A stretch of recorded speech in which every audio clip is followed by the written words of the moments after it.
Hey y'all, this is Ken, and good morning to you boys, girls, ladies, gentlemen, and non-binary potato heads out there.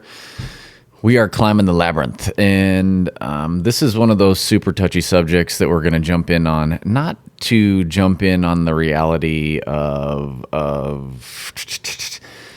being divisive, or to take lightly the people that have truly struggled with elements of COVID, whether that be just the struggle itself of having the illness, or people that have lost loved ones, because that's real. That's seriously real. But what we're getting at is what the government is telling you moving forward and the things that they're not telling you. So we're going to look at a few things.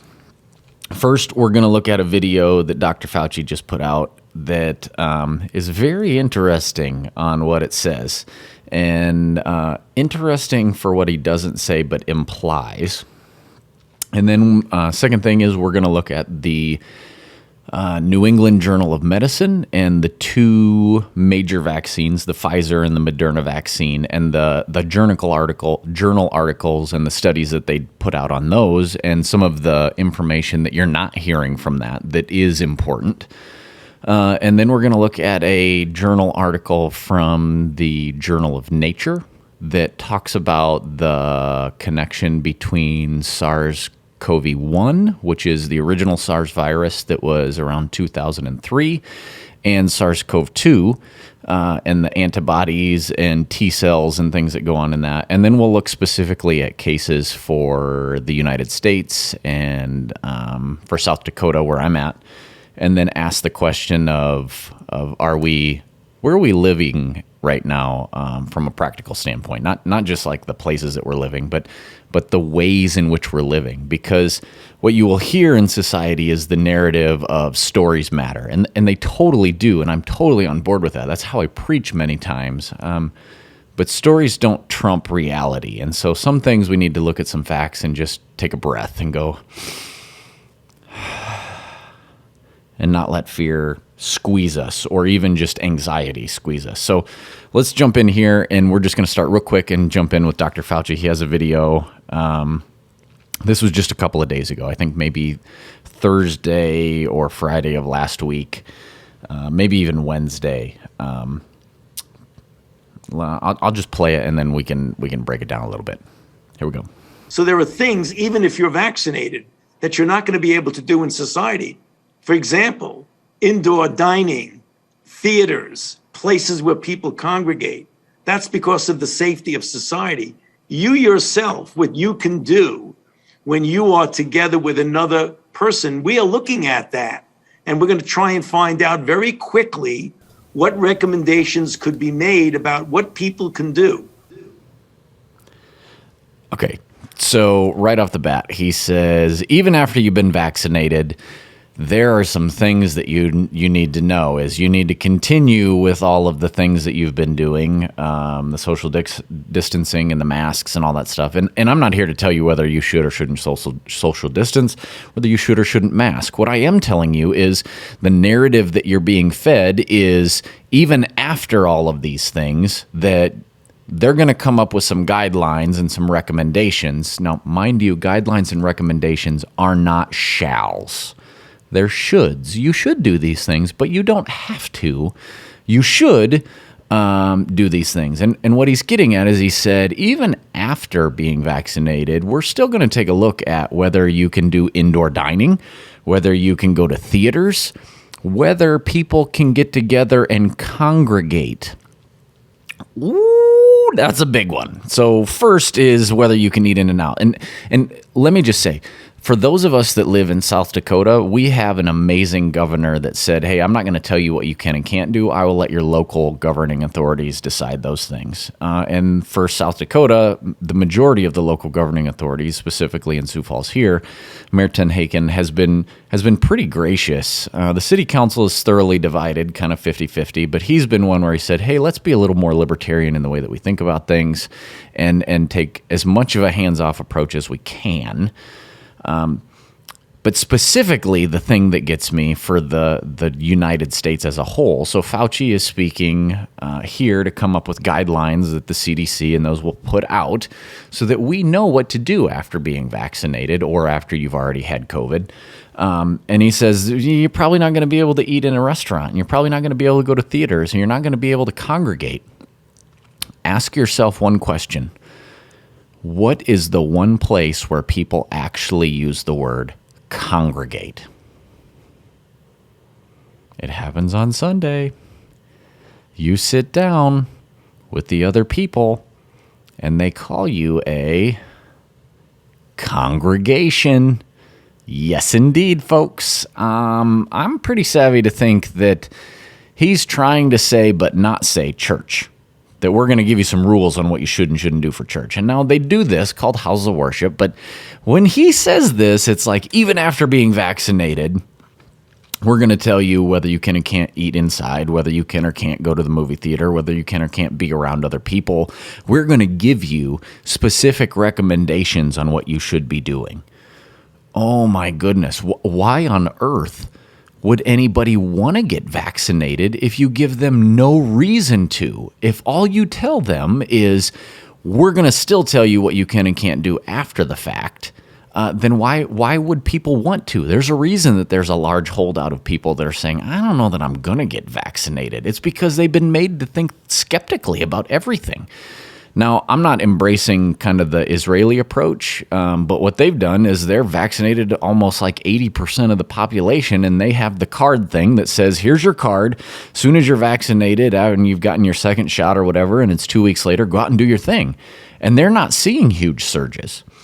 But what they're not telling you within the United States media is we're going to jump into the actual journal articles of the vaccines being used. So let's move Fauci out of the way here, and I'm going to pull up, we'll go to the Moderna one first. Let me make this full size. Okay, so this is New England Journal of Medicine.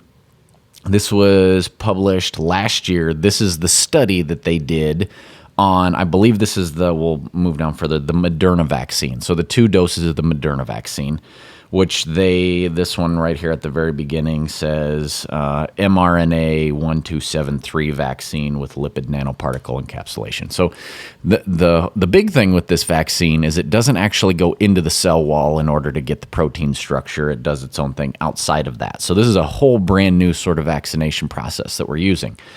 And so some people are skeptical. So either this is going to be something really bad or it's going to be something that works really, really, really well. And the conspiracy theorists out there are the ones that are saying that we're the study right now. The people taking it right now are the study. And maybe that's the case. I don't know. I don't have a large background in a whole lot of scientific stuff.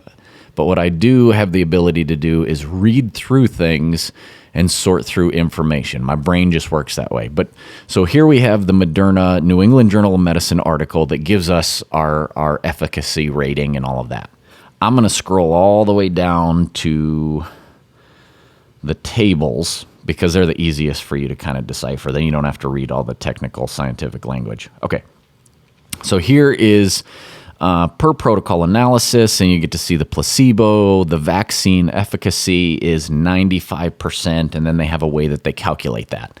Now let's come down here, and at the bottom, they actually have, and I'm going to zoom in a little bit here. What they have is COVID onset symptoms, the number of people that are placebo. So of the whole group, 14,000 and almost 600 were placebo. 14,550 within this test group were given the actual vaccine. And what you do is you go down and you look at this. And so after dose 1, how many people just randomly got COVID? So maybe they got it from the vaccine. Maybe they got it because it was already around them. Maybe they got it from doing something else. We don't know. But then you move down, and so then you have 14 days after dose 1 to dose 2. So in between dose 1 and dose 2, you have 2 people of the 14,550 that got COVID. And then between dose 2, to the 14 days of dose 2 from that. Then you have 0. But then you have the people, and this is really the important one, starting 14 days after dose 2. So you've done dose 1, you got dose 2, and now you've waited your 14 days of who knows what's going to happen. So this is the dose 2 is done, and you're feeling good, no symptoms. 12 people out of 14,550. That is 99.92%. That's not just 95% efficacy. That's of the people that made it to dose 2 and the 14 days after dose 2, the effectiveness was 99.92. That is really good. Really good. And now maybe this is a fluke. So let's pull this one down and we'll X out of that and let's bring up the Pfizer one. Here's Pfizer. We'll scroll down. Same deal. A lot of the technical jargon, they tell you what they're going to do. Let's go down to the chart where it actually breaks all the analysis down. And come on. This one's longer. Boom. Here we go. Here we go. This one, they have 7 days after dose 2. So they didn't run it 14 days after dose 2. So this is more than 7 days. So some were on 7 days, some maybe were on 14, 15, 16. So after 7 days plus of dose 2, you have, right here, 9 people out of 21,669. So 9 people out of 21,669 developed COVID or COVID symptoms. And mind you, these are all people that recovered then. These are not people that suffered any sort of death or severe COVID. This was developed symptoms. That's a 99.95. I mean, oh my goodness. This is 99.9 something percent effective. That's really good. Now, what the news media wants to tell you is we need to have a zero-sum game, that there is no risk. And the reality is that is impossible. A 99.9% chance that this is going to be effective for you is an astronomically good chance. This is something that is off the charts. I would bet a lot of money on something that gave me a 99.9% chance of doing well. I mean, this is off the charts good as far as the scientific world goes. And this is just the 2 main vaccines. The Johnson & Johnson vaccine is coming out now. That's just one shot and done a little differently. The AstraZeneca and Oxford vaccine is done the standard way, where it goes into the cell structure and everything, and your own body develops antibodies. But the point I'm getting at here is, even though you have a 99.9 some odd percent chance of being fine. Now, they were initially worried that maybe you were going to pass COVID but not get COVID. And what they're finding is that isn't the case. But they still want to keep you fearful. Let's do something where we're going to jump out and we're going to go into this Journal of Nature. So within the scientific world, oh my goodness, I got a bunch of underlines here. Within the scientific world, there is journals where you publish stuff. The big ones are Science, Cell, and Nature.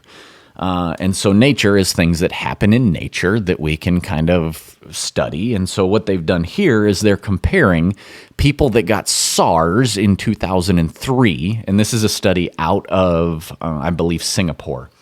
SARS in 2003. So this is SARS CoV1. What we have now is COVID-19 or SARS CoV2. They both come from a coronavirus family. And what they did is they studied, how do SARS CoV1 patients have interaction with this new strain of SARS CoV2, COVID-19? And then what about people that aren't exposed to either of those? And what it looks at is T cells within your body. So within your body, and this is very rudimentary, I don't completely understand it. There is 2 forms of the way that your body fights off infection and stuff. So it has the humoral side that has something to do with fluids and stuff, and these are B cells. B cells are the part that you can see antibodies. Antibodies, and that points out in this journal article a bit that you can see traces of those sometimes in the longest form 2 to 3 years and sometimes 3 to 6 months. But what that doesn't show you is T cells. So think back to when you were younger and it was the worry of whether Magic Johnson was going to give HIV to everybody on the basketball court, or one of those things that you learned about T cells. T cells are a part of the cellular aspect of how your body's immune response works. And from what I understand is T cells tend to deteriorate with age, or maybe they don't deteriorate. You just have less of them. I don't know if your body sloughs them off. I don't know if they just don't regenerate. That's past my purview of knowledge. But you have less T cells the older you get. What this journal article does is says, what about those people that had SARS-1? Does that give them immunity to SARS-2? So let's jump in. Starting right off the back, this is a preview article, so it's not fully published yet, and this is accepted in July of 2020. Memory T cells induced by previous pathogens can shape susceptibility and clinical severity of subsequent infections. So can your T cells be reactivated from different things? I'm going to just kind of take a real quick cursory here. Here, we first studied T cell response to structural nucleopeptide proteins, so NP proteins, and non-structural proteins, and it lists the numbers, in the regions of SARS-CoV-2 in COVID-19. So they took a number of people that had COVID-19 and they studied the proteins that are involved in that. A little more technical than that, but that's the basics. And then as we move in here, then we see that of them, they demonstrated the presence of certain T cells. So the people that had this, they look at those T cells, and then they showed that SARS-recovered patients, as in SARS-1 from 2003, still possessed long-lasting memory T cells reactive to SARS-NP 17 years after the 2003 outbreak. This also showed robust cross-reactivity to SARS-CoV-2 NP protein. And surprisingly, here's the next part, we also frequently detected SARS-CoV-2 specific T cells in individuals with no history of SARS, COVID-19, or contact with either. So let's just break this down a little bit. Of what they're saying is they found people that had SARS-1 in 2003, and they have these T cells, these memory T cells within their body that still were active and able to fight off SARS-CoV-1. So they got SARS, and 17 years later, they could fight off SARS. Or at least that's what the study would indicate, that they had the ability to reactivate those T cells. Then they found that those T cells from SARS-CoV-1 had the same sort of reaction to SARS-CoV-2, so COVID-19. So people 17 years ago, those T cells knew what to do when it approached this more modern coronavirus in COVID-19. And then they even found that there were some people that didn't have either one, but had the T cells that still knew what to do to fight off these things. Now, this isn't as easy as just a nasal swab to figure out whether you have this, and they seem to last longer than antibodies. So what I'm getting at here is we've been told, well, maybe your antibodies only last for so long, which is true. Like in the article here, I think at some point points out down here, antibodies level appear to wane faster than T cells. SARS-CoV specific antibodies drop below the detectable limit within 2 to 3 years, whereas SARS-CoV specific memory T cells have been detected beyond 11 years in SARS infections. So people with SARS-CoV-1 had the ability to reactivate these T cells, which we can't just jump in and find. You'd have to actually do this stuff in a lab on whether you have them or not. But what they found is the people that had it previously had a stronger immune response to COVID-19. And that there was even people that had these T cells, the ability to fight off from a cellular level, rather than the B cells that have the antibodies, that had the ability to fight off SARS-CoV-19. SARS-CoV-2. And so I think the interesting part here is we have people that were exposed to something previously and could fight off the new thing, were exposed to the new thing and could fight it off through these T cells. And then we had people that didn't have either one, but had the T cells. Now, maybe those T cells were from a common coronavirus, something that gives you the common cold. Maybe it was from H1N1. Maybe it was from the swine flu. I don't know, and they don't specify that because that wasn't in their purview. But what they're saying is there are people that have natural immune response against it, that they have T cells that fight against these things. Now, here's where things get interesting when you approach this, is when you look at the data in large rote, when you look throughout the United States and other places. So let's pull up a web browser. And here we have, this is Johns Hopkins University, where it just gives you the full gambit of the United States. I have it pulled back to just the United States from the global view. And so what you see here right off the bat is you have global deaths, but within the United States, we're just past 500,000. So we're 513,094, and that's of 28,606,892 cases. Now, when we calculate that out, the math, let me look, I did it earlier, is 1.8%. So of all of the people that get COVID-19, 1.8% of them actually die from it. Now, numbers don't tell you the people that struggle and survived but are not doing well and are in nursing care facilities. I'm just giving you the general outline of how scared we should be of things. So that tells you 98.2% of people that get COVID-19 do not need to worry about dying.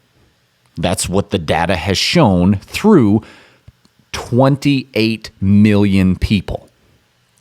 Now, we jump in and kind of zoom in a little bit for just South Dakota specifically. We'll pull up their map here, and I'll zoom in. And here you can see, I'll scroll over here. So you can see total deaths is 1,888. And you can see total cases within South Dakota is 112,427. When we break that down over here by years, this is where the T cell stuff is going to get important. So you can see that something happens here. So we have 0 to 9, 0 deaths. 10 to 19, 0 deaths. 20 to 29, you see huge case numbers, almost 20,000 case numbers and 7 deaths. And you see this incrementally increase little by little by little by little until you get to the years of 70 and above. So when you get to 70 and above, you see 6,890 cases, but 430 deaths. Now, when you break these numbers down and you say from people that are 69 and under, I calculate, let me read my notes here. Those that are under 70 years old, so 69 and under, there's 422 people that have died within South Dakota. And this does not take into account all the comorbidities in that. I mean, even the CDC put out the thing that comorbidities are 94% of people that actually pass from things with COVID are people that are dying with COVID and not specifically from COVID, that they had other things that were going on within their body. I'm not looking at all of that stuff. What I'm looking at is just the raw data here. So we have 422 people in South Dakota that have passed from COVID. That is of 100,417 cases. That means that the death percentage within those that are under 70 years old is 0.4%. That means you have a 99.96% chance of surviving. Now, I'm not getting into the full aspect because this doesn't tell you of what that means to survive afterwards. And it doesn't tell you of the health of the people that got it beforehand. But what it is telling you is the likelihood that you're going to get severely ill and die from COVID is 0.4%. That's 0.4%. So we have a Pfizer vaccine that is 99.95% effective. We have a Moderna vaccine, which is 99.92% effective. And then we also have all the people that are under 70 that have a 99.96% chance of surviving anyway. Where things really get serious, and what I think is where all the fear is coming from, is when you look at the ages that are 70 and above. 70 and above is pretty significant. And so you see that there are 12,010 cases of people that have had COVID 70 and above. And of that, there are 1,466 people that have died from COVID or with COVID. And so what we see is that's a 12.2% chance. Now that is large in and of itself, but in comparison to those that are under 70, this is a 30 times higher risk. What I think this is it points back towards the journal in Nature where it talks about T-cell immunity, because as you get older, you get less T-cells. And so we're seeing people that are under 70 that maybe are healthy, maybe aren't healthy, but are able to fight off the virus. And then you see people that are over 70 that don't have those same T-cells anymore, or maybe the memory immunity is past. And so they are more susceptible to the severe symptoms and things that happen with COVID.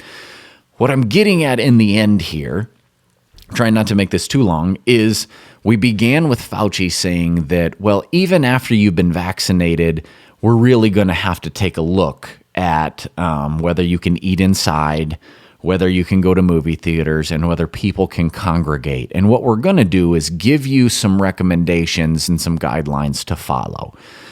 Notice you don't have to follow those, but they're going to give them to you, and they really want you to be scared and fearful. So let's take everybody under 70 has a 99.96% chance of surviving.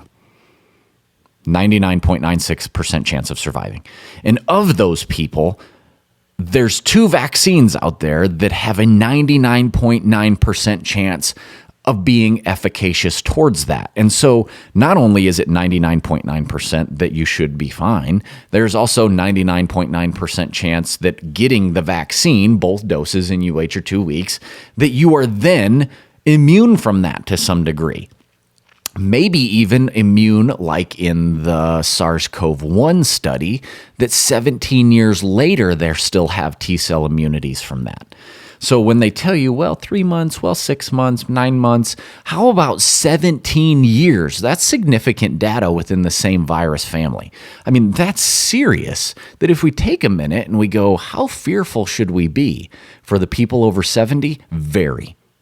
Very fearful, very careful, very safe, that you should take every single precaution that you can. Mask, social distance, stay away. But once you've been vaccinated, that drastically drops things. This also tells us who should really be getting these vaccines.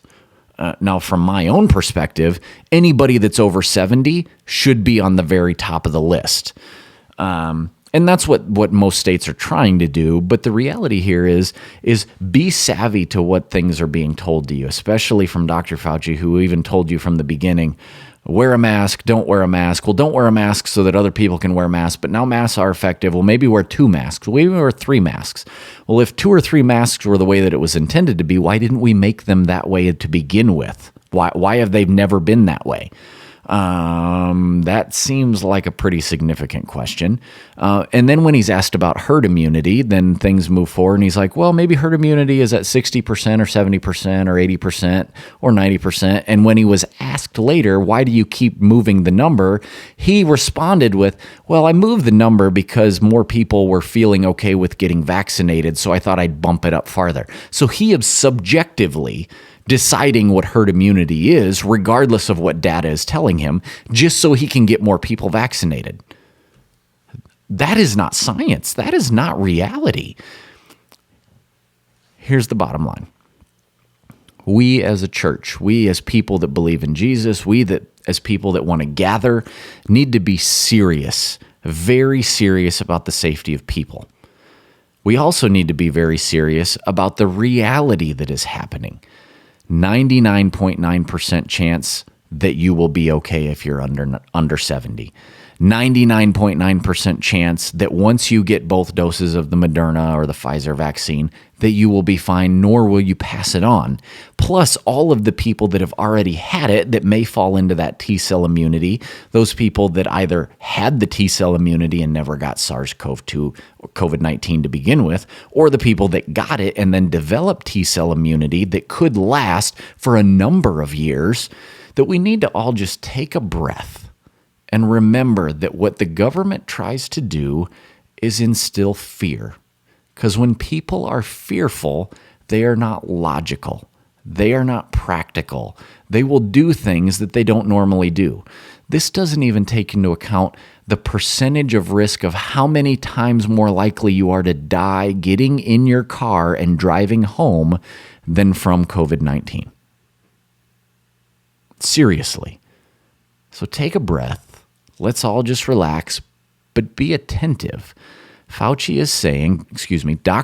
is saying, we're going to give you some guidelines on how you can congregate.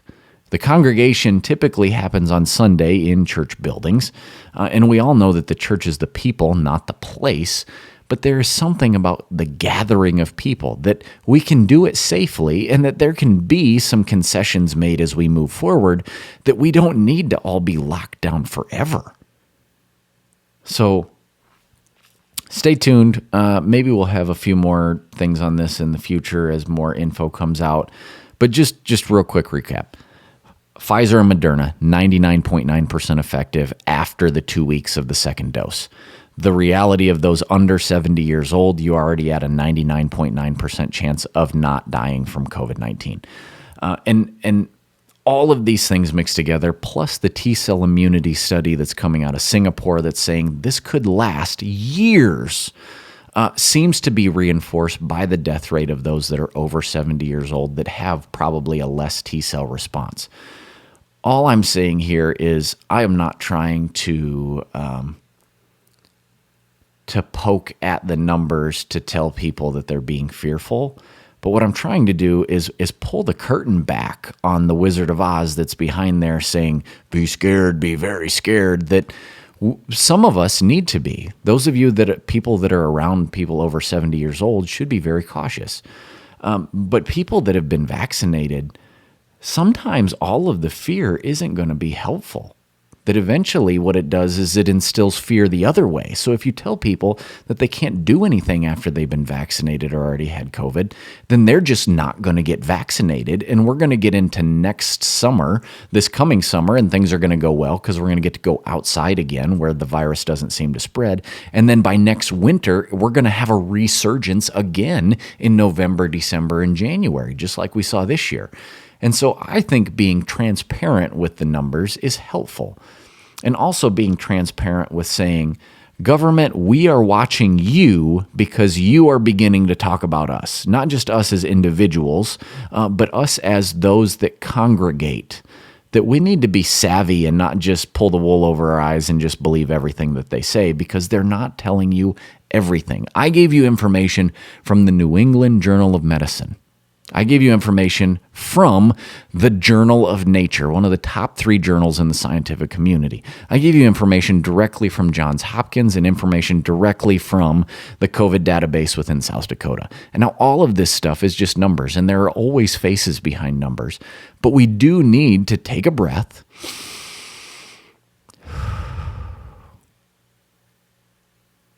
and begin to listen.